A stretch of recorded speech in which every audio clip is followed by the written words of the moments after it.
picchia brutalmente la compagna e fugge con i due figli piccoli facendo perdere le tracce. Un 33enne di Mestre, poi è stato ritrovato e bloccato dalla polizia nel Bergamasco.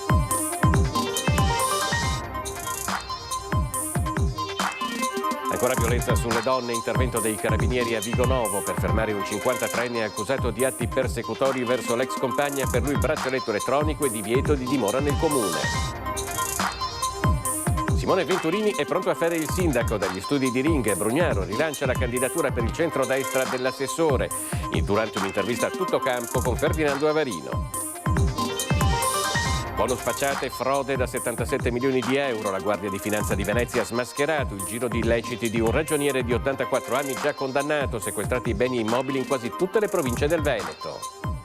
L'ex magistralis Beatrice Venezzi nel carcere femminile di Venezia, nessun commento sulle contestazioni alla Fenice, ma nel suo discorso un messaggio che richiama la comunità: la nostra voce ha senso solo quando dialoga con le altre.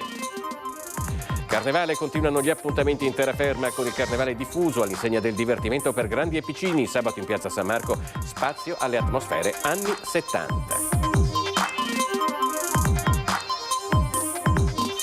Buonasera e benvenuti all'edizione di Venezia dei telegiornali di Antenna 3. Dunque un 33enne di Mestre è stato rintracciato e bloccato dalla polizia in un piccolo centro della Bergamasca dopo aver picchiato la compagna ed essere fuggito con i due figli piccoli. Avevamo due obiettivi. Il principale, il primario, ritrovare e recuperare i bambini sottratti dal papà. Il secondo, non meno significativo, consolidare il quadro indiziario nei confronti dell'uomo per i ripetuti, reiterati maltrattamenti commessi in pregiudizio della compagna. Un'indagine lampo, quella della polizia, coordinata dalla Procura di Venezia. Rintracciato e fermato il 33enne che prima aveva picchiato violentemente la compagna e poi era fuggito portando con sé i due figli. Ricerche che si sono esaurite in 24 ore, tempo in cui gli investigatori della squadra mobile del commissariato di Mestre hanno costruito un ampio e articolato sistema di scambio informativo tra la polizia ferroviaria, stradale e le altre squadre mobili del territorio. L'uomo è stato poi localizzato in un piccolo centro della Bergamasca. I bambini sono stati ritrovati, abbiamo tracciato gli spostamenti dell'uomo con sofisticati sistemi di localizzazione e di sorveglianza elettronica e con il determinante contributo della squadra mobile di Bergamo. A distanza di pochi giorni il Tribunale di Venezia, su richiesta della Procura, ha emesso anche un provvedimento cautelare di divieto di avvicinamento nei confronti dell'uomo. C'erano in gioco due bambini molto piccoli che avevano bisogno di cure e affetto. Sicuramente la parte più soddisfacente è stata vedere l'abbraccio tra la madre e i bambini. I bambini sono stati riaffidati alla madre, mentre per l'uomo è scattato il braccialetto elettronico e il divieto di avvicinamento. Il 33enne italiano è ritenuto responsabile di maltrattamenti con i familiari e lesioni personali aggravate. Non era la prima volta, infatti, che metteva in atto ripetute violenze fisiche e psicologiche. In questa occasione, al culmine dell'ennesima lite, si è scagliato contro la compagna con violenza, scappando con i figli e facendo perdere le sue tracce. Una fuga durata appena 24 ore. Ancora violenza nei confronti delle donne, intervento dei carabinieri a Vigonovo per fermare un 53enne accusato di atti persecutori. Pedinamenti, telefonate insistenti e comportamenti aggressivi che in un'occasione avevano portato anche a ferire due persone. Braccialetto elettronico e divieto di avvicinamento all'ex compagna per un 53enne di Vigonovo accusato di atti persecutori. Per lui il GIP di Venezia ha disposto anche il divieto di dimora nel comune. Le indagini sono partite dopo un'aggressione avvenuta lo scorso agosto in un locale pubblico. Secondo quanto ricostruito, l'uomo, che non avrebbe accettato la fine della relazione durata fino al 2021 e dalla quale è nata una bambina, avrebbe così iniziato a seguire la donna e a minacciarla. Le condotte, andate avanti per anni, avrebbero provocato nella vittima un forte stato d'ansia e un cambiamento delle sue abitudini di vita, tutti elementi che saranno valutati dal giudice in fase di giudizio. Per la prima volta Venezia, dopo le polemiche a seguito della sua nomina direttrice musicale del teatro La Fenice, Beatrice Venezia ha tenuto una lectio magistralis sul va pensiero al carcere femminile della Giudecca. Nel suo discorso un messaggio che richiama al senso di comunità. Il messaggio profondo dell'opera è per la comunità. Il singolo conta solo perché fa parte di un tutto. La nostra voce ha senso solo quando dialoga con le altre. È un richiamo al senso di comunità e unione, senza le quali, soprattutto nella musica, in un'orchestra è difficile andare avanti, che arriva da Beatrice Venezzi durante la Lectio Magistralis sul Va Pensiero, davanti alle detenute del carcere femminile della Giudecca. Al termine dell'incontro Venezzi, nel suo primo appuntamento in città dopo la nomina a direttrice della Fenice, da mesi al centro di polemiche e proteste da parte degli orchestrali, ha lasciato la casa circondariale scortata dagli agenti della polizia penitenziaria, con un cappello calato sul volto, senza rilasciare alcuna dichiarazione. Ma quel richiamo al senso di comunità potrebbe anche essere destinato proprio a chi in città non la vuole. Potrebbe essere un monito ad avere un attimo di orientamento e di responsabilità nel comprendere che siamo tutti parte di una grande comunità, perciò come nell'orchestra, come nel coro, si va avanti se si segue un ordine, se si rispettano delle regole, dei ruoli, se si rispetta un'istituzione. È il teatro di tutta la comunità, non è soltanto dei dipendenti che prendono i soldi dalla Fenice, è giusto anche di quelli che pagano, sono i cittadini, il teatro di tutti, ci mancherebbe altro. È anche di quelli che suonano e che cantano, ma è anche di quelli che ascoltano. Si chiamano i clienti teoricamente. È che dobbiamo catturare gli altri e soprattutto giovani, insisto sui giovani. Anche per questo il primo cittadino, presente alla Lectio della Venezia insieme al sottosegretario al Ministero della Cultura Mazzi, al presidente della Biennale Buttafuoco e alla direttrice del carcere Campobasso, ha ribadito la sua fiducia nella nomina dopo aver annunciato che l'acconto del welfare sarà dato a metà febbraio. Qui nessuno dice che è tutto perfetto, però una città come questa deve avere il coraggio di sperimentare. Io l'ho conosciuta, ripeto, personalmente dopo che è stata nominata e ho avuto veramente un'ottima percezione della persona. È una persona giovane, una donna, sì, e anche questo è un tema. Allora io penso che ci voglia coraggio, aprirsi alla città vuol dire questo, la città è una città che sperimenta, proviamo, ascoltiamola, parliamoci, conosciamola, magari conosciamola personalmente intanto, perché sono state dette delle cose che secondo me non sono corrette. Tu non hai gli elementi per dire non è adeguata, non l'hai neanche mai provato, non l'hai neanche mai sentita, poi allora si casca sul metodo. Per Brugnaro si tratta di una strumentalizzazione politica che poco ha a che fare con le capacità professionali di Venezzi. Credo che all'interno ci sia anche un po' di strumentalizzazione, si va alle elezioni comunali, vuol dire che sta roba la risolveremo dopo le elezioni comunali, vorrei essere sicuro che qualcuno ci dica che non sarà candidato nelle liste, se no, se deve dirlo lo dica con trasparenza, così anche gli altri sanno che magari un po' di strumentalizzazione, lo so che a pensar male si fa peccato, però qualche volta ci si va vicino, vedremo.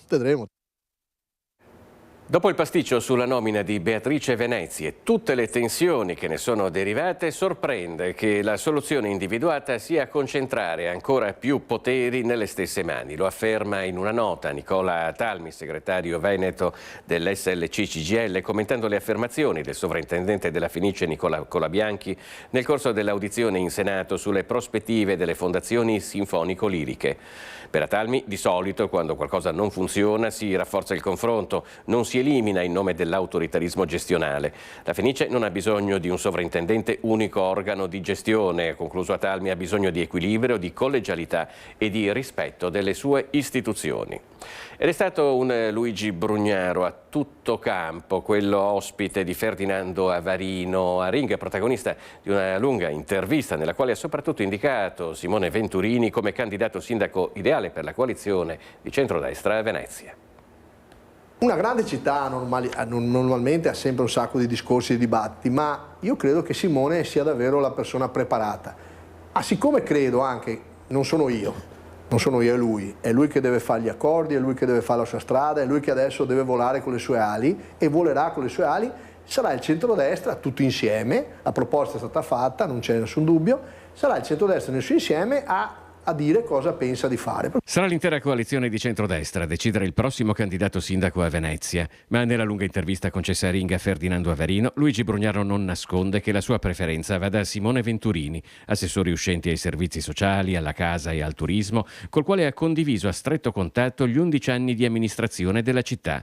Un candidato quindi in perfetta continuità amministrativa. Simone Venturini era un politico prima che io scendessi in politica. Però... C'è un ragazzo giovane, democristiano, per cui centrista, un ragazzo che lui insegna la politica a me, diverso da me indubbiamente, ha fatto l'assessore con me 10 anni, 11 ha imparato e come. Altre voci all'interno del centrodestra parlano però di diversi nomi ancora sul tavolo delle trattative di coalizione, nomi sia di Fratelli d'Italia che della Lega, a partire dalla possibilità paventata da tempo di Luca Zaia. Luca lo considero un amico, una persona che, non devo dirlo io, ha preso 200.000 voti di preferenza nel Veneto, per cui insomma persona amabilissima. Diciamo che Venezia è una città molto difficile, una città che anche quando lui era segretario qua in Treviso eccetera è sempre stata una città di sinistra, molto di sinistra, non di centro-sinistra, di sinistra.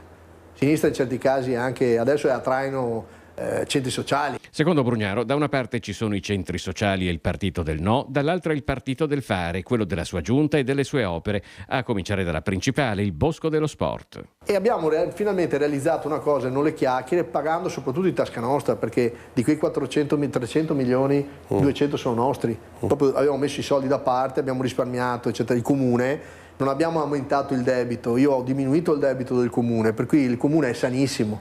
Soltanto che se vanno sti qua, io sono convinto, assumi tutti, case popolari, soldi dal coro, perché così prendi i voti, 6 mesi, un anno, scassi i conti del comune di nuovo.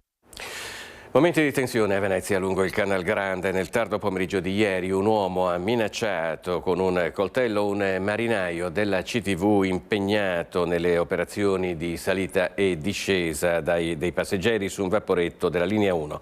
L'aggressore è sceso alla fermata di San Marcuola tentando di far perdere le proprie tracce.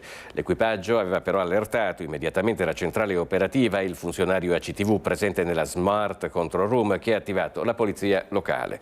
Poco dopo l'uomo è risalito su un altro vaporetto diretto al lido ed è stato riconosciuto dal personale di bordo. Grazie alla segnalazione in tempo reale, gli agenti sono così intervenuti bloccandolo. Il dipendente ACTV ha sporto denuncia. Ora parliamo di una frode da 77 milioni di euro nell'ambito delle bonus facciate. L'indagine della Guardia di Finanza di Venezia ha smascherato un giro di illeciti operato da un ragioniere padovano di 84 anni già condannato. Sequestrati beni e immobili in tutte le province del Veneto. Maxi truffa da 77 milioni di euro legate ai bonus edilizi del decreto rilancio del 2021. Al centro dell'inchiesta della Procura di Venezia un ragioniere 84enne padovano con studio a Ponte di Piave nel Trevigiano è già arrestato 3 anni fa e posto ai domiciliari per vicende analoghe. La Guardia di Finanza di Venezia ha disposto un sequestro da 76,9 milioni di euro. Secondo gli investigatori il ragioniere avrebbe orchestrato un sistema basato sulla creazione e circolazione di falsi crediti d'imposta caricati nei cassetti fiscali di società e partite IVA, anche ignare, per poi cederli e monetizzarli attraverso banche e altre aziende. L'indagine, avviata nel 2021, è partita da una società del veneziano che, pur non avendo emesso fatture per lavori eseguiti, risultava titolare di ingenti crediti fiscali.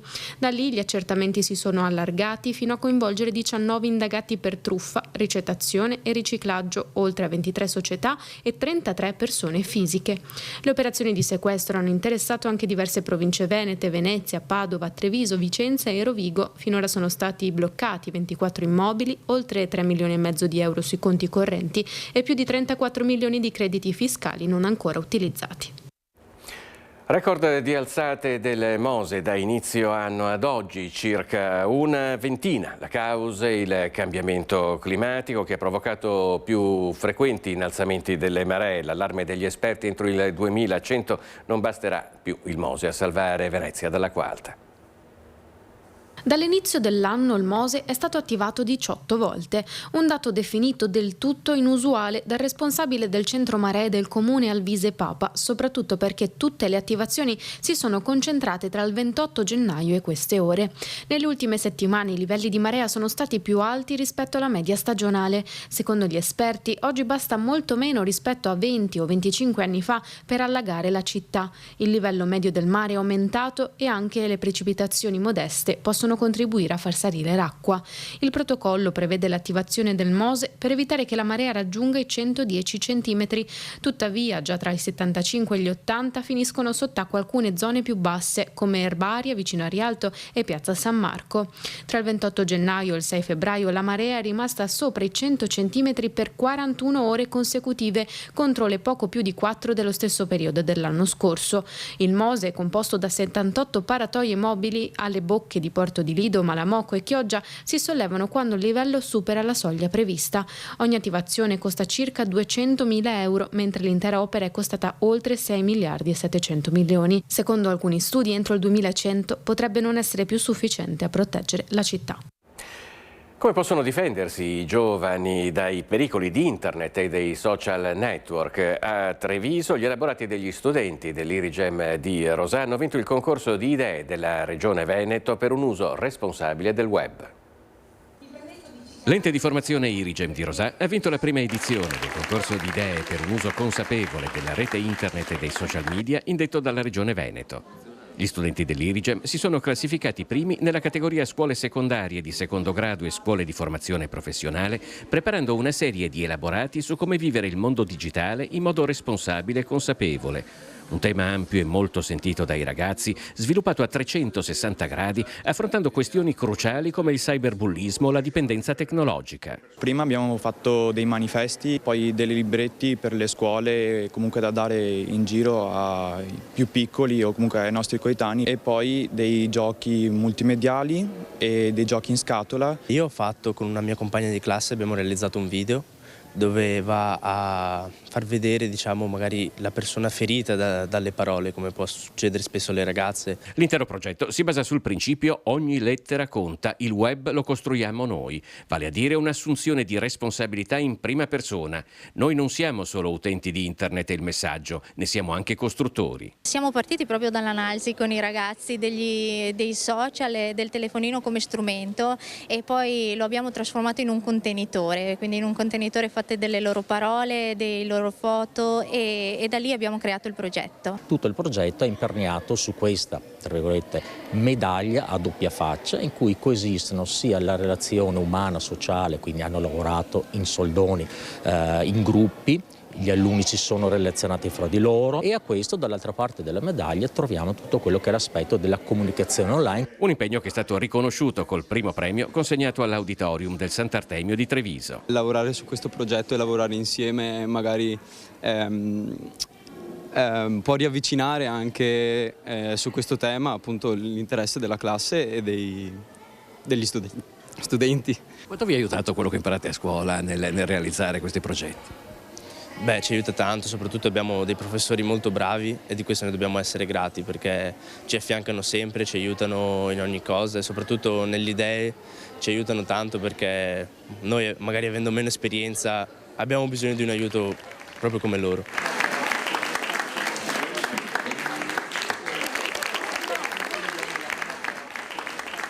Nell'entroterra veneziano continuano gli appuntamenti del carnevale diffuso all'insegna di divertimenti per grandi e piccini, mentre sabato in Piazza San Marco a Venezia ci sarà spazio ad atmosfere anni 70.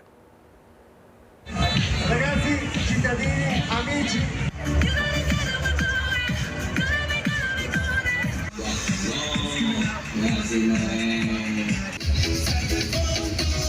Dopo la sfilata dei carri che domenica pomeriggio ha portato colore, festa e allegria a Chirignago, continuano gli appuntamenti in terraferma col carnevale diffuso all'insegna del divertimento per grandi e piccini. Partiamo da Pellestrina giovedì Grasso, poi ci sarà il Lido venerdì, sabato Marghera e anche Burano, che sono veramente dei carnevali spettacolari, domenica Campalto, lunedì Mestre, e per chiudere il Carnevale dei ragazzi di Zerarino, arrivato alla 57esima edizione, e ancora a Burano. Un momento particolarmente sentito che riunisce chi realizza i carri con passione, lavorando mesi, a chi rimane a bocca aperta nell'ammirarli. I carri sono anche un sistema perché le associazioni possano fare volontariato, normalmente sono anche frutto di lavoro di associazioni che lavorano per le parrocchie, quindi è un sistema anche sociale, che ha una ricaduta sociale.